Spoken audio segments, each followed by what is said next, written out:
Good morning, good afternoon, or good evening, everyone, depending on where you're joining us from around the world. My name is Richard Anderson. I'm the founder and CEO of ShareVault. It is my pleasure to welcome you to another one of our many thought leadership webinars. Over the past several years, we've hosted webinars and web panel discussions covering a wide array of business topics, including M&A, working capital management, fundraising, cybersecurity, and restructuring, just to name a few. Today, we take a look at Chapter 11 bankruptcy proceedings and the tax implications to consider with the experts from Alvarez and Marsal and Davis Polk. On behalf of the many contributors who have collaborated to make this event possible, I thank you for joining us. This is the 83rd in ShareVault's webinar series, and our topic today is tax consideration for Chapter 11 bankruptcy proceeding, best practices for corporate executives. And based on the large number of registrations we've seen for this discussion, this is clearly a popular and timely topic. Before we begin, I'm going to cover briefly a few logistical items. We'll conduct a quick audience poll, and then I'll introduce you to our panelists. Following that, we shall kick off the presentation and discussion. Audience questions will be incorporated into the discussion, and we also reserve some time at the end for a Q&A session. It is now my pleasure to introduce our first contributing organization, Alvarez and Marsal. Companies, investors, and government entities around the world turn to Alvarez and Marsal for leadership, action, and results. Privately held since its founding in 1983, A&M is a leading global professional services firm that provides advisory, business performance improvement, and turnaround management services. When conventional approaches are not enough to create transformation and drive change, clients seek A&M's deep expertise and ability to deliver practical solutions to their unique problems. With over 4,500 people across 4 continents, A&M delivers tangible results for corporates, boards, private equity firms, law firms, and government agencies facing complex challenges. Their senior leaders and their teams leverage A&M's restructuring heritage to help companies act decisively, catapult growth, and accelerate results. They are widely recognized as experienced operators, world-class consultants, former regulators, and industry authorities with a shared commitment to telling clients what's really needed for turning change into a strategic business asset, managing risk, and unlocking value at every stage of growth. To learn more, visit www.alvarezandmarsal.com or taxand.com. That's TAXAND.com. Our next webinar partner is Davis Polk. Davis Polk is a global law firm. Industry-leading companies and global financial institutions rely on Davis Polk for their most challenging legal and business matters. The firm's top-flight capabilities are grounded in a distinguished 170-year history, and its global forward-looking focus is supported by 10 offices strategically located in the world's key financial centers and centers of government. Davis Polk's approximately 1,000 lawyers collaborate across practice groups and geographies to provide clients with exceptional service, sophisticated advice, and creative practical solutions. To learn more, visit www.davispolk.com. Today's webinar discussion is hosted by ShareVault. At ShareVault, we frequently work with companies seeking to maximize value during the complex, multifaceted merger and acquisition process, where key contracts, intellectual property, employment agreements, financial statements, and other confidential documents must be both secure and accessible to select parties. ShareVault is used in many other types of transactions as well, such as private placements, IP licensing, venture capital financings, public offerings, and restructurings. ShareVault customers experience a positive business impact because we accelerate due diligence, reduce risk, increase productivity and efficiency, and reduce cost. ShareVault also complements the tools you're already using, such as Box, Dropbox, Office 365, SharePoint, and DocuSign. Today, we're thrilled to announce the release of ShareVault version 5.3. With this latest update, users can say goodbye to the days of manually tracking NDAs, combined with new powerful usability enhancements, including ShareVault's RESTful API, enhanced reporting, tamper-proof streaming of video files, and many other features which further differentiate ShareVault as the most advanced and secure business file sharing solution available. If you haven't experienced our cloud-based solutions firsthand, please reach out to us to schedule a demo or set up a free trial. Visit us online at www.sharevault.com. It's my pleasure to introduce to the audience Christopher Howe. Christopher is a managing director with Alvarez and Marsal Taxand in New York, focusing on restructuring tax matters as well as merger and acquisition transactions. Christopher, we appreciate you joining us today. The podium is yours. Thank you, Richard. That was a great introduction, and we're happy to be here supporting ShareVault and Davis Polk and Alvarez and Marsal. I'm going to turn it over to Melissa to give a little overview of today's session. But as you noted, I'm a transaction tax partner at A&M. I'm based out of New York, and I have a focus area in restructuring tax services, primarily with the federal aspects. And my colleague, Brian Pedersen, who's going to introduce himself, helps me lead the practice on the state and local matter. One thing to caveat, I know we may have some, tax professionals or tax technical professionals on this call. This recording will be distributed for those who couldn't make it directly live today. And the real focus point is going to be the corporate executives or the board members. So we're not, although we may touch on some technical matters and may mention a few code sections here and there, the real genesis of this discussion is, again, intended for board members, creditors, company executives, for an overview on a business perspective of what they should be considering from a tax perspective. So with that, I will turn it over to Melissa, who's going to be our moderator. Hi, I'm Melissa Buich. I'm a director in our transaction tax group at A&M. I sit in Chicago, focusing on M&A and bankruptcies. And I'll be moderating today's session. I'm joined today, in addition to Chris, we have Brian Pedersen, who's a managing director at A&M, focusing on state and local tax, and Bill Curran, who's a tax partner at Davis Polk. Brian and Bill, would you like to introduce yourself? Sure, thanks, Melissa. As Melissa said, I'm Brian Pedersen. I'm a managing director here at Alvarez Marsal. I focus on multi-state taxation, a lot of bankruptcy experience in the state and local area, over 30 years experience, and happy to be here with everyone today. Thanks, Brian. Bill Curran, a tax partner with Davis Polk in New York. My focus is on transactions. I'm a deal lawyer. I do M&A, and I do a lot of restructuring, and it's my pleasure to be here today. Okay, thank you both. As Chris mentioned at the onset, the purpose of today's session is to talk through the tax considerations for a corporation that is preparing for or undergoing a bankruptcy proceeding. We're going to go over how a Chapter 11 bankruptcy affects, next screen, how a Chapter 11 bankruptcy affects tax attributes, how the bankruptcy proceedings can be used to negotiate tax claims, specifically in the state and local jurisdictions, what priority these tax claims have, and then latest trends in the marketplace as it relates to structures for bankruptcy proceedings. To start off with, I'd like to jump into the tax attribute section, and Chris, I'll hand this over to you. Can you just give us an overview of, A, what is a tax attribute, and then B, how are they affected in, bankruptcy specific transactions, and what are the options available to preserve those attributes for the debtor company? Thank you, Melissa. If you can move it to the next slide as well, that'd be great.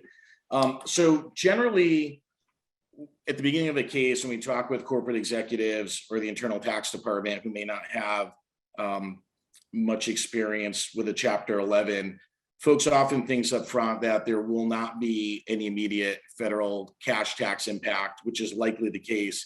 So oftentimes the federal tax aspects are put on the back burner at the forefront.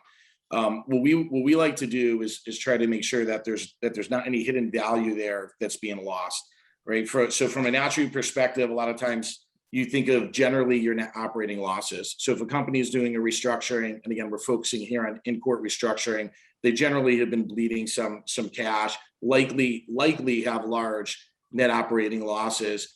But at a high level, oftentimes corporate executives or the non-tax advisors may say, okay, well, there's 10 million or 100 million or $1 billion of NOLs, but I'm going to have COD, cancellation of debt income, of 10 million, 100 million, $1 billion. And won't my attributes be reduced regardless? And or the COD does not necessarily cause an immediate cash tax exposure. We have attribute reduction where any of that COD would just reduce those NOLs or any other credits. And that's a fair point, but oftentimes it's a modeling exercise to look at how attribute reduction works, how the COD works. When you're in a large consolidated group, there's some pretty complex rules of reducing the NOLs, what entities they sit in, how you reduce attributes, and where stock basis is within the organization. Also, oftentimes what folks don't realize is that, you look at your tax return and you say, okay, well, there's X amount of NOLs, but there's also an attribute, which is a new bill, and that's a net unrealized built-in loss. And what that is per the definition of the term, it's unrealized. So if the fair market value of your assets are less than the tax basis, had you sold those assets, it would create a loss. Well, those losses haven't been realized yet and are not part of your NOL balance.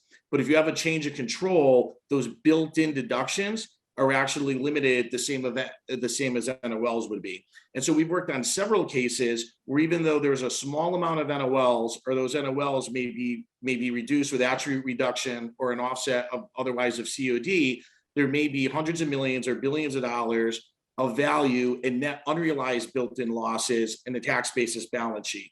And again, this is hidden value that may go untapped, and if not structured properly, could result in severe limitations. We're not going to get into the nuances of Section 382, and that's the tax change of control rules here. One of my colleagues, Lee Zimmett, has a few hundred-page white paper on the subject and the topic, which we can distribute as well for those who want to get a deeper knowledge in Section 382.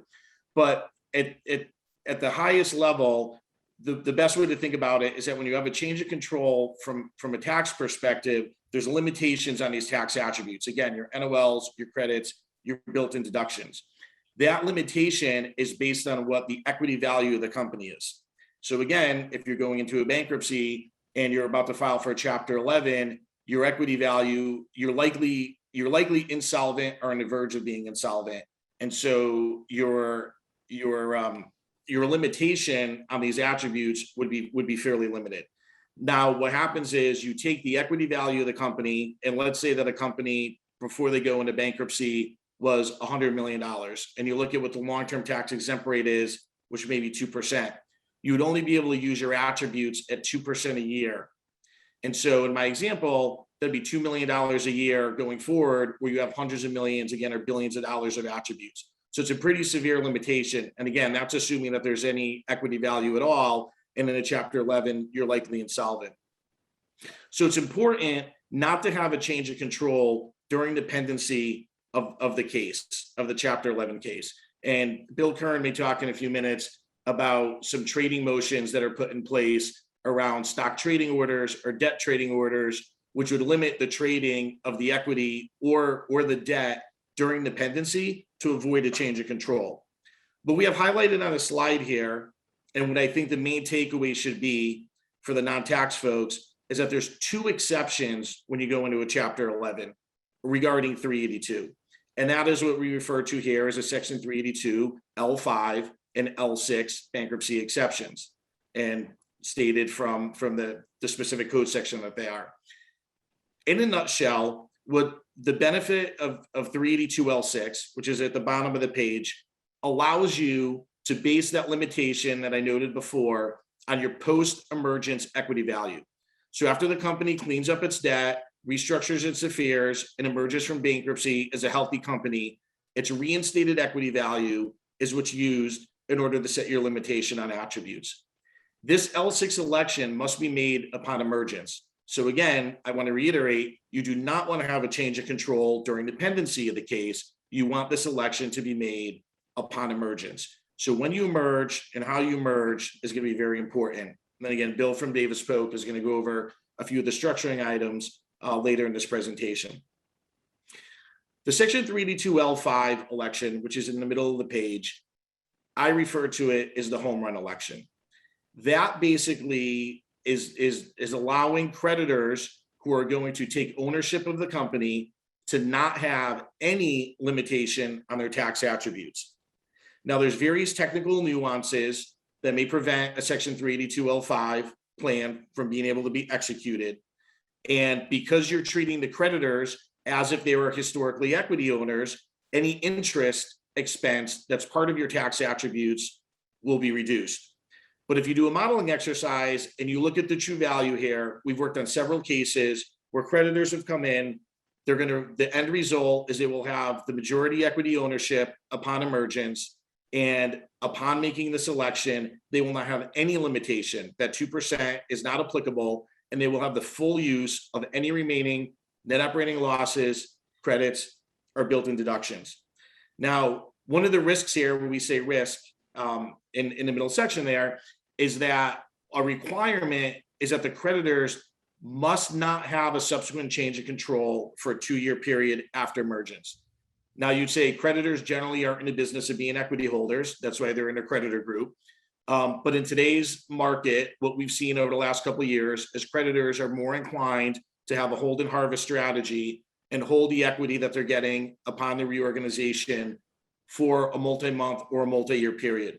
One of the decision points that they should have when determining when they're going to exit is the preservation of these tax attributes and this hidden value. And if they wait the 2 years till after the emergence, they may be in a better position with having preserved and maintained these tax attributes. So, Melissa, I'm not sure if you want to have Brian or Bill touch point at all on asset reduction or COD, but yeah. my perspective, Before we switch there, Chris, you mentioned that, you can't have a change of control in 2 years. So when do you have to make, situations change, right? Like just because you don't think there's going to be a change of control at emergence doesn't mean that there won't be. So when do you have to make a decision of whether you're going to make the L5 or L6 election? That's a great question. So the L5 or L6 election is actually made on a timely filed tax return. So generally, if you have a corporation with a calendar year end, a 12/31 year end, they wouldn't have to make that decision until likely October 15th of the following year. And so there is some time, even post emergence, to be able to sharpen the pencil on the models here. Now, that's if a change is made, Melissa, as you said. You may go in full force thinking that you're basically preserving the right to make this election, and then right before the filing of the tax return, a timely filed tax return, you may decide to move from the L5 to the L6 election. But when Bill Curran is going to talk later, you want to make sure that from the planning perspective, you kind of have your game plan mapped out from how you're merging, what your structure is, and make sure that you're prepared to be able to audible or change this election once the return is filed. But the election itself is not made. The election is with regards to how you're emerging, but the actual election is on the timely filed tax return, if that's helpful. Yeah, that's very helpful. And Chris, you mentioned, some of the motions that can be filed in order to preserve this optionality here. Bill, from the legal perspective, can you talk us through, what Chris was talking about and how it looks like from, from a law firm point of view? Yeah, sure. Thanks, Melissa. Yeah, it's kind of a critical point. As Chris said, the elections aren't made until the return is filed, so there's time there. But the taxpayers need to be thinking, well in advance, and in advance, in fact, of even filing for bankruptcy, about what their likely outcomes are to be and how they want to preserve the flexibility so that they can make those elections that Chris referred to when they file their tax returns. And a key part of that is making the appropriate first day motions when the bankruptcy process is entered into. The two critical ones from the perspective of NOL preservation are the motion that protects against trading in the equity of the debtor, but by certain holders, and then which is sort of a very broadly used motion to protect NOLs and prevent, as Chris said, the kind of tragedy of a change of control before emergence. The least sort of happy result would be a change of control, during the process of the bankruptcy. And the motion before the court, which prevents trading by certain classes of stockholders, is a very effective tool to prevent that kind of change of control. And courts generally approve those motions. They're pretty generic at this point and widely accepted in the marketplace and by the courts, with the occasional grumpy judge making an exception, but for the most part, they're pretty universally accepted. The trickier one is when you want to go for Chris's home run, the L5 rule. For that, you need some form of protection against claims trading. So that's trading by the creditors, and creditors often don't like to have their liquidity constrained, and the courts have been much more mixed about how much protection to grant in those situations. So that's often a negotiation between the folks running the models at A&M, the folks running the papers at Davis Polk, and the creditors and the company to sort of figure out how much protection people can live with in order to provide a clear path to the optionality on L5 when it comes time to make that choice. And you mentioned first day motions. So those would be, the first day after filing. So if a company has already filed for bankruptcy, is it too late to put in these motions to protect the tax attributes? It's not too late, but sooner is definitely better. So to focus on the protections against the trading in equity, the more basic protections, the information that you have as to whether or not there has been already too much trading is always kind of a lagging indicator because you don't have real-time information. So that's always best practice to get that protection from the court as soon as you can, and ideally as part of the first day motion. But if not, just get the protections as quickly as you possibly can. That's good to know. And then Brian, switching to you, this 382 L5 and L6 is obviously a federal code section. Do most states conform to this treatment, or do they deviate and you have to think about it separately?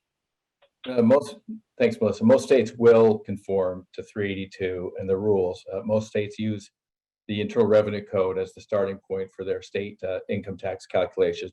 Not all do, so you have to be careful about which state you're in, but most do as a general rule. The other thing I would say from a state perspective is some of these attribute reduction rules are done at the federal level on a consolidated group basis.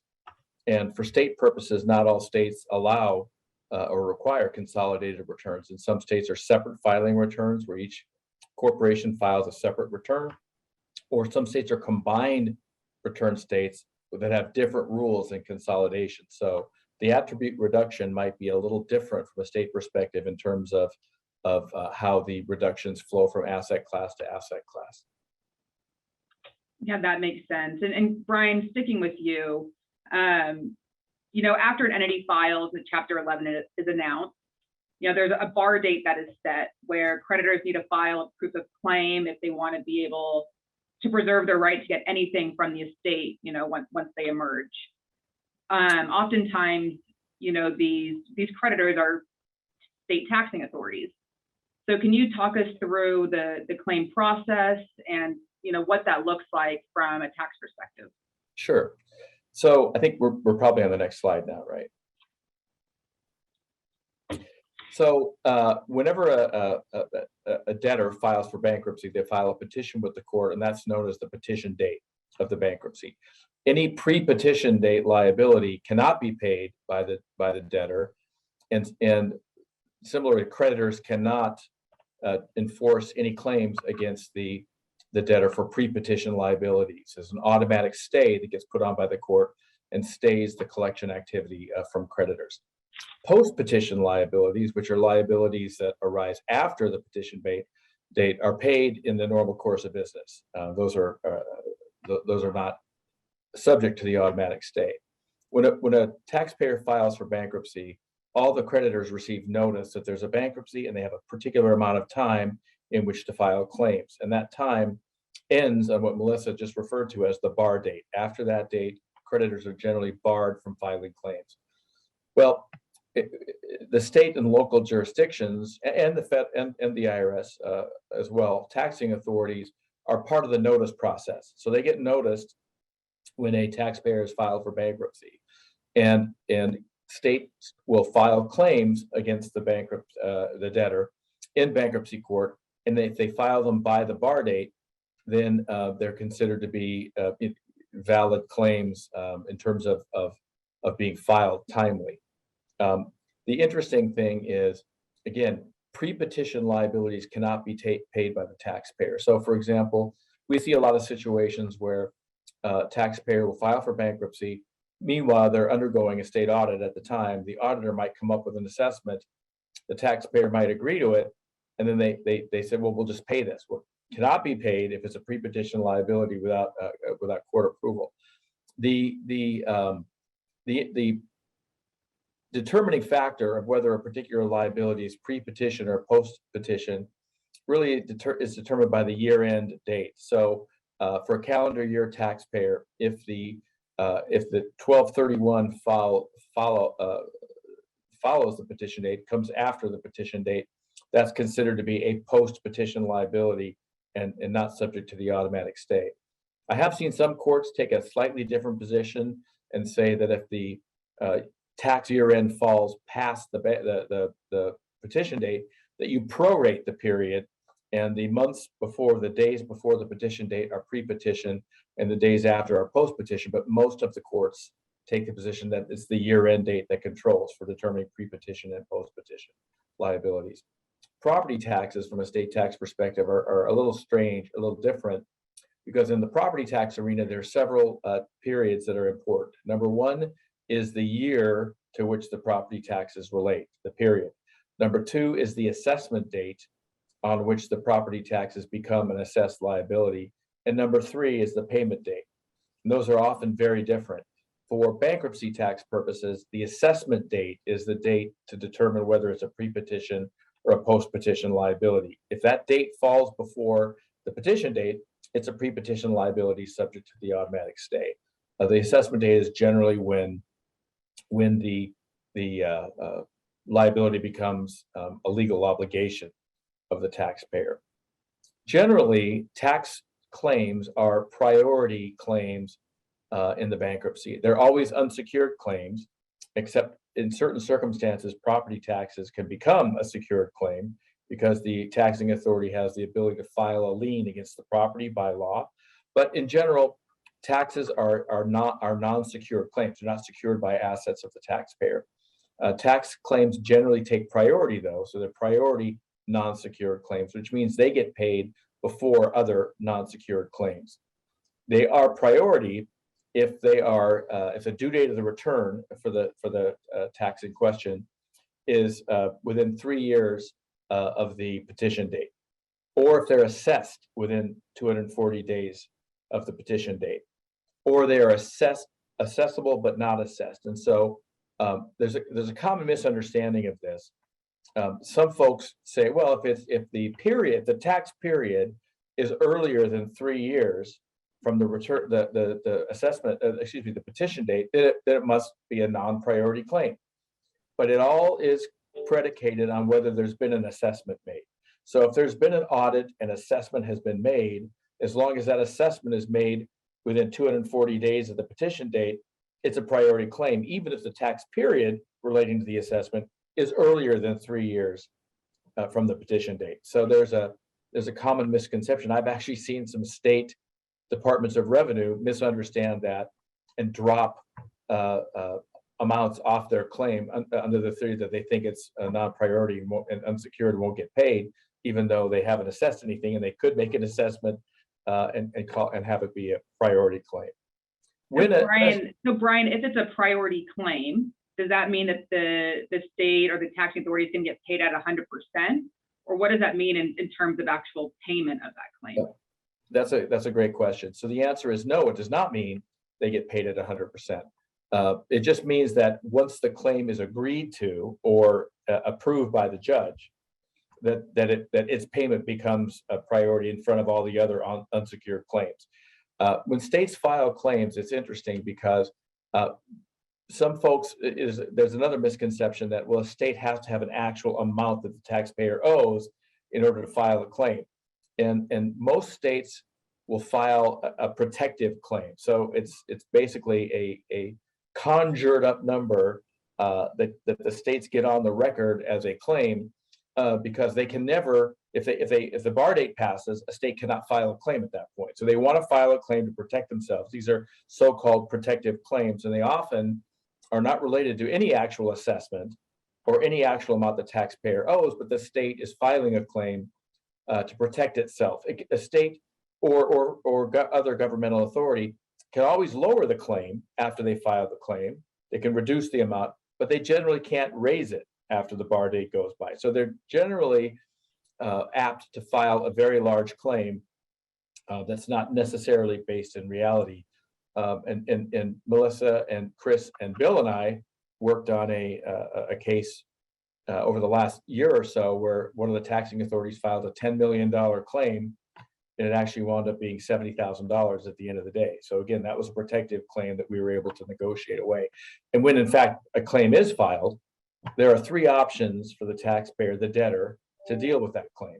They can pay the claim, and by pay the claim, that means agree with the claim and go to the judge and get approval to make the payment.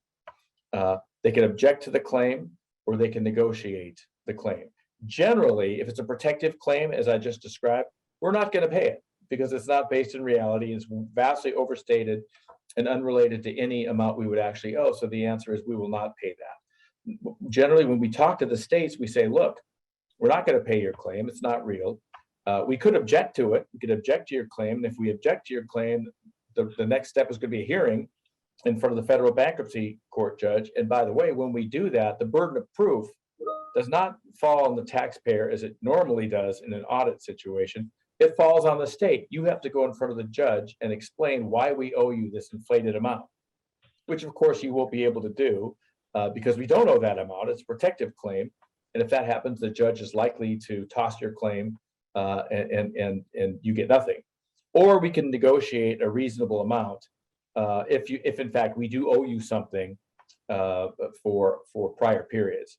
And so the long-winded explanation of Melissa's question is the claims are not automatically payable, and they're not automatically accurate when they're filed. Oftentimes they're estimated, and we can use the bankruptcy process as a lever to negotiate a favorable amount with the state taxing authorities, because generally speaking, they are very reluctant to go in front of a federal judge and explain why we owe them an amount of money. But there's been no real effort to make sure that that's an accurate number.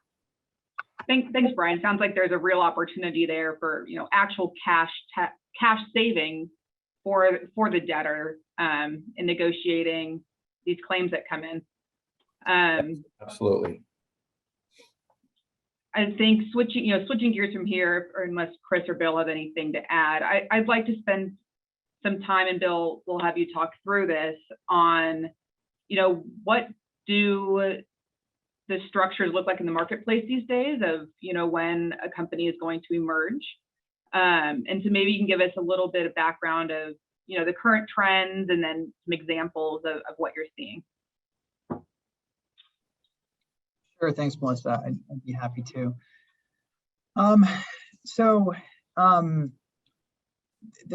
Broadly speaking, there are three ways you can structure yourself in a corporate bankruptcy. You can have your transaction be fully tax-free. It can be taxable to holders only, meaning holders of debt and equity of the company that's entering bankruptcy. And then you can do a fully taxable transaction both to holders and to the debtor in bankruptcy. But before moving on to the sort of puts and takes of all that, I just note as an aside for anyone who's involved in the partnership world, the partnership taxation, including publicly traded partnerships, are just their own unique part of the bankruptcy world, and they raise really sort of important critical tax issues that we're not going to get into today. But definitely, if you're involved in a partnership that is entering financial trouble, you should reach out to your advisors early and often. The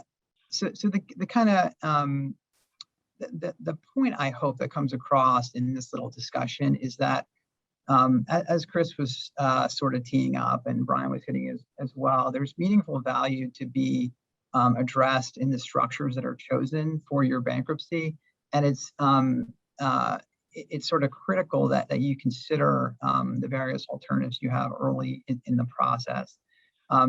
I'm going to do a little bit of an overview of the structures in the slides that follow, and then it'll be vastly oversimplified. The purpose is really to show that in most cases, all three of those options are available in most situations, and so people should consider them each in their various circumstances.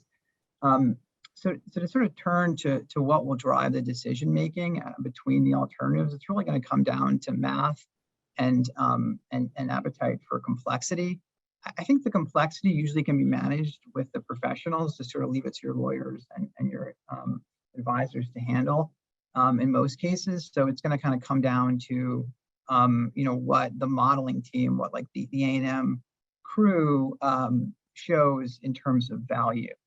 And so to start at the corporate level, what structures are going to make the most sense for the company itself in terms of asset preservation. I sort of take a step back to before the position Chris was in when he was talking about maximizing your NOLs. And I start with the question of, well, how much NOLs are there? And is it going to be worth preserving them at all? And how do the NOLs, which are the assets we currently have, and how much do we want to preserve them? How does that relate to the assets we could convert them into in the structures that we're going to talk about? Because the key question when you're thinking about structuring from a corporate perspective is the balance or the choice between preservation of NOLs, and that was Chris's focus, and transformation of NOLs into something else. The thing that they can be transformed into is simply tax basis in assets, and the transformation occurs through a taxable asset sale. And so part of what the accounting team working on the transactional model is whether or not preservation or transformation is more valuable. Because ultimately, they can end up being pretty similar in terms of usability. The key factors that you're going to think about in terms of deciding whether or not you want to take a preservation or a transformation type tact is the amount of debt that the bankrupt company has and that is being canceled in connection with the bankruptcy. As Chris already said, that amount is going to produce the amount of COD you have, and the amount of COD you have is going to reduce your NOLs and other tax attributes on a dollar for dollar basis. So that's going to be a critical input to your calculus. The next key factor to consider is the amount of NOLs and other attributes themselves. That's the base you have to work from, and will help you determine whether or not what you have is worth preserving, and whether or not you have the flexibility to transform it into something else. The next thing I would think about is the answer to Chris's question. So he's in this L5 versus L6 world. If you have considerable NOLs and it seems like L5, which is the home run result from an NOL perspective, you have no change of control limitation. If that seems like a real alternative for you, then you're probably looking at a tax-free type transaction and not a taxable transaction. Alternatively, if you're in L6, where there aren't many NOLs, maybe a taxable transaction where you're turning those NOLs into basis becomes more attractive. And then I guess the last sort of big picture factor is how the NOLs you have on your balance sheet and other attributes relate to the amount of a gain you would recognize if you did a taxable transaction. Because a taxable transaction is just that. You're selling all your assets to a new company in exchange for some consideration. And so you need to have enough NOLs to cover that, even if your valuation team comes back and says that the asset transaction is extremely valuable and it's worth doing on a net present value basis. If there's a big upfront tax cost to that because you don't have enough NOLs to shelter on day one, a company that's in financial or having liquidity constraints is probably not going to want to take that approach. So I think those are sort of the big picture points that you need to consider from the company's perspective. The other angle, sort of big picture angle you think about when you're entering the structuring world is, well, what do the holders care about? And holders of companies that are entering into the bankruptcy process often are a pretty vocal group. They're often hedge funds who buy debt, particularly to sort of participate in these kind of processes and produce value in that way. And they may have a view as to whether or not they want the transaction to be taxable to them so they can recognize losses, or tax-free to them so they can avoid gains. And again, important point to consider is that the structures are flexible enough so that the transaction can be taxable to holders or tax-free to holders, and taxable or tax-free to the company. That doesn't need to run together, as we'll talk about. Before you jump in, when I hear taxable sale of assets, to me, that always triggers transfer taxes in my mind. Brian, is that something you have to think about in this sort of context as well? Yeah, absolutely. Thanks, Melissa. When you have a taxable transaction, as Bill described, it's an asset sale. Even if there are enough net operating losses, for example, to absorb any gain for federal tax purposes, a couple things. There may not be enough state net operating losses to absorb the gain for state purposes. States have typically have different NOL rules than federal, so that needs to be looked at. But even if there are enough NOLs to absorb the gain at a federal and state level, there are certain transaction tax, sales and use tax, real estate transfer tax that may apply to a taxable sale and not be affected by any net operating losses, not be offset. And so that's a real cash out-of-pocket consideration that needs to be looked at. Sounds about right. Okay, Bill, do you want to go through, I guess, our first example Sure. here? Yeah, I'll just run through these quickly. Again, these are illustrative.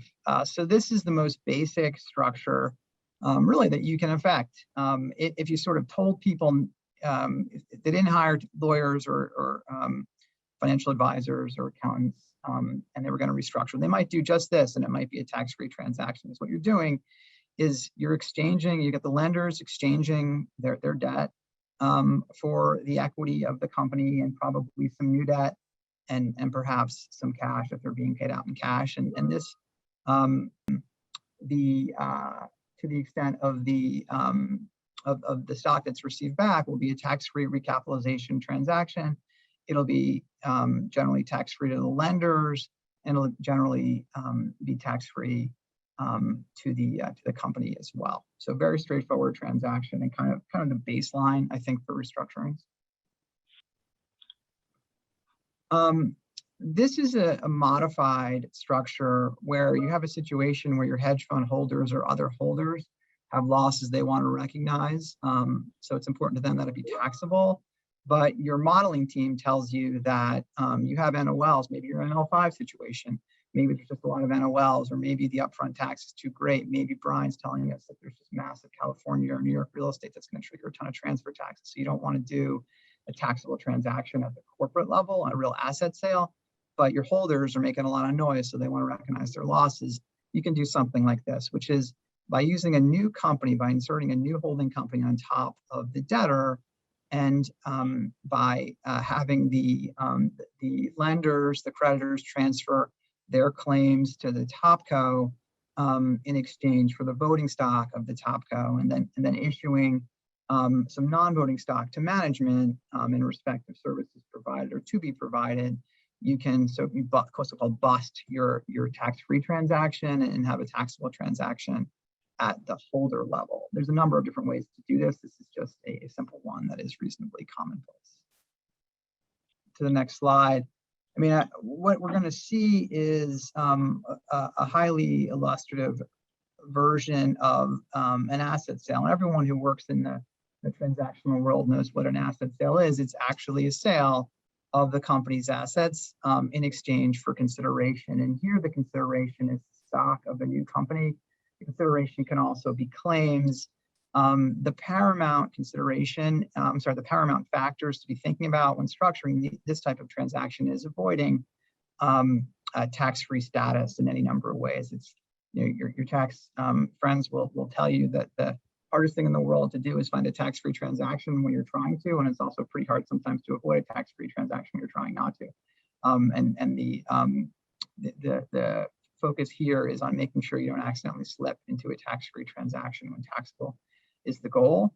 Among the other things that can be done here to avoid some of the corporate burdens associated with actually transferring assets is you can transfer limited liability companies that are disregarded for tax purposes and make certain tax elections in order to create what's a taxable asset sale for tax purposes and not really have one for corporate purposes. But all the points that Brian was making would usually apply in those cases too.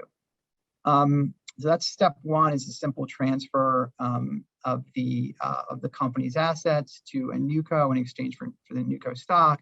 And then step two is the company paying off its existing loans with the newco stock, such that at the end of the day, the lenders, the debt is gone, and the lenders hold all of the stock in NewCo, and NewCo holds all of the assets of the company, and all those assets have been acquired in a taxable transaction, so they have, a stepped up tax basis that will be producing amortization deductions year after year. And importantly, I don't think I mentioned this, but it's important to note that amortization is not subject to Section 382.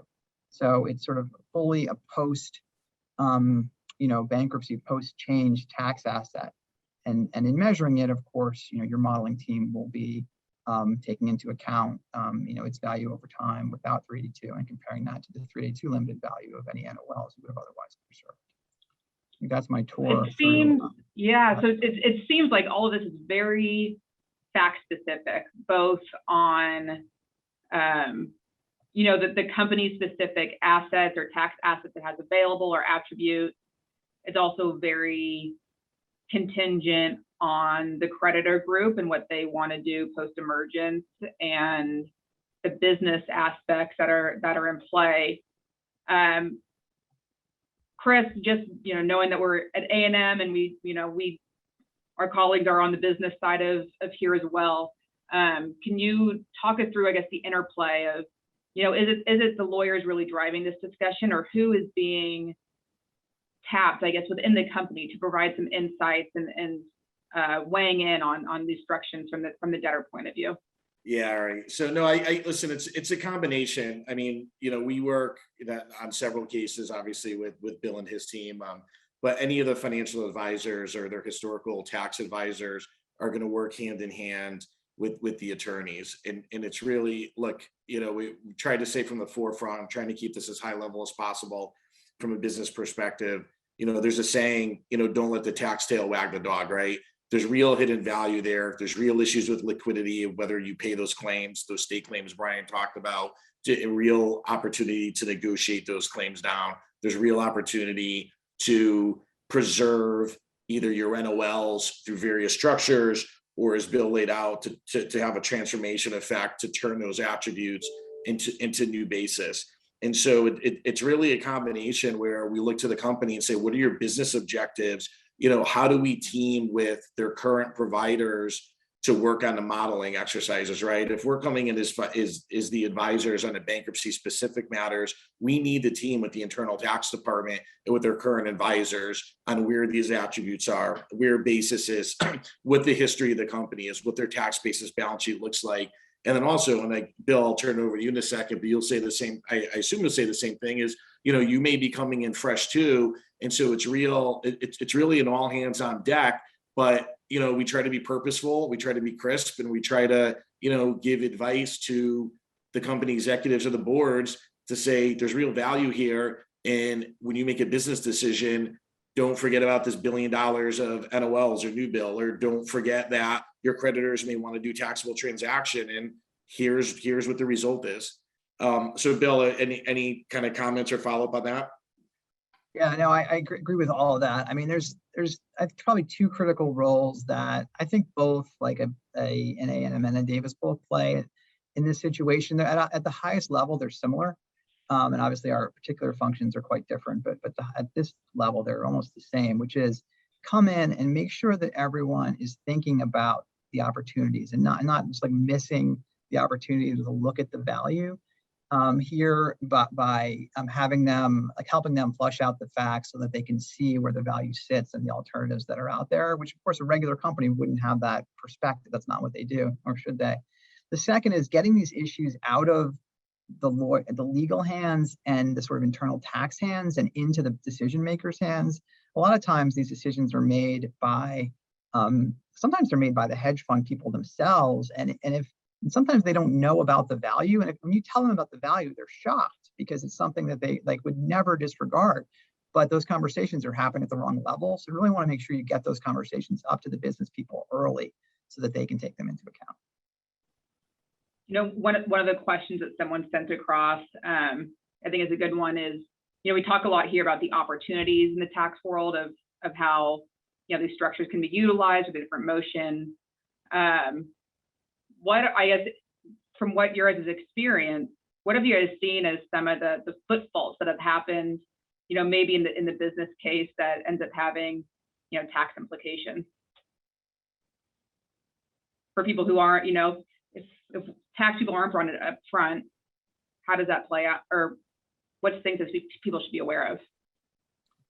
I'll start. And just the most, I think I mentioned, I called it a tragedy earlier. That's a tax person talking, but the change of controls that that happen, in and around the time of a bankruptcy, but not in emergence, are probably the most common and unfortunate faults that can occur. A lot of times you see companies who are in this awkward position are around 40% change, like, as a bankruptcy process is happening. And then I had one of these about a year ago. And the question was, do they try to take measures to sort of protect themselves before they get into bankruptcy? But that causes some disruption in the system. And there's a lot of delicate questions around that. But I think that, one of the most unfortunate things you see is people having changes with that, very low sort of zero-ish equity value that Chris was talking about, and that just destroys the NOLs. Yeah, Bill, to compliment on that, again, we touched high level 382 change of control, there's limitations, but the actual regulations and nuances within 382 are actually pretty complex. And there's a lot of nuances that seem like they're small in and of itself, but have pretty drastic results, whether it has to do when you have different levels of stock, or different valuations, or again, you have different shareholders coming in and out, and whether they're investment advisors or not, and how you're tracking folks. And there's a 3-year window that you're looking at ownership percentages, and you can inadvertently have had a change of control where the company didn't even realize it, whether it was private or public, whether it's a private equity or hedge fund that moves some of their holdings from fund 1 to fund 2. Inadvertently, there's these indirect shifts that cause a change of control. Or if you're a public company and you just weren't tracking your 5% shareholders or your public groups over the last 3 years, again, either A, you could have inadvertently had a change already, or to Bill's point, once you hit that 50% threshold, you're kind of in a bad spot, because then you have a change of control outside of these bankruptcy exemptions. And understanding where you are, and we call it the owner shift, where your shift is approaching 50% at the time of your restructuring, in court or out of court, is critical. And we advise, one of the first things we say, and Bill and I will talk, is Bill's prepping, the first day motions. Even before that filing date, we're working with the current advisors to say, did anyone do a 382 analysis? What's your current shift? What's the activity been? And again, oftentimes there's a lot of activity leading up to the bankruptcy or the filing, because the stock price is plummeting. So people may be coming out of it, or other people see opportunity coming in. So we often see a lot of volume and a lot of activity right prior to a filing. One thing that gets people is the sell down itself. Like, you wouldn't think that a sell down by a large holder would produce a shift, but it often does, because the way the grouping rules work, that's a sort of trap for the unwary.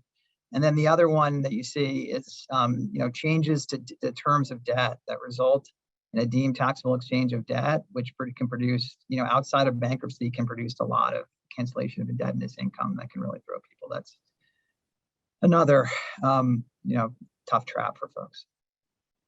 Make sure you call your advisors if you're going to modify your debt. Brian, anything from your perspective before we wrap here? I just wanted to touch on a couple of things. We heard a little bit about first day motions, and a lot of times, remember I said typically estate tax pre-petition liability cannot be paid without court approval. Well, first day motions generally allow the judge to give permission to the debtor to pay certain pre-petition liabilities without going through the court approval process. And things like utilities and electricity, to keep the lights running. Some of those bills are pre-petition, but the judge allows the debtor to pay those on a as-billed basis. Oftentimes, a debtor will include some tax amount in the pre-petition period in the first day motion, and that gives the taxpayer the right to pay certain pre-petition tax liabilities without separately going back to the judge. But oftentimes we need to make sure we caution our clients and the debtors to not just go ahead and pay those, even though they are allowed to in certain circumstances, they need to analyze those to determine if they're right or not. And just because they have the right to pay it, the permission to pay it, doesn't mean they have to. It's still subject to the automatic stay. It just means they don't need the judge's approval. And so we always caution our clients, do not pay pre-petition liabilities without analyzing them first. The other thing I'll say is, what happens if the bar date goes by and a state has not filed a claim? We've seen this before where the bar date is passed. The state is trying to assess on an audit, for example, and the auditor is not really familiar with bankruptcy procedures. And the auditor writes up an assessment and says, okay, my audit's done, you owe $250,000. Actually, we don't. It's a pre-petition liability. Your state didn't file a claim before the bar date. Our hands are tied. We can't pay you.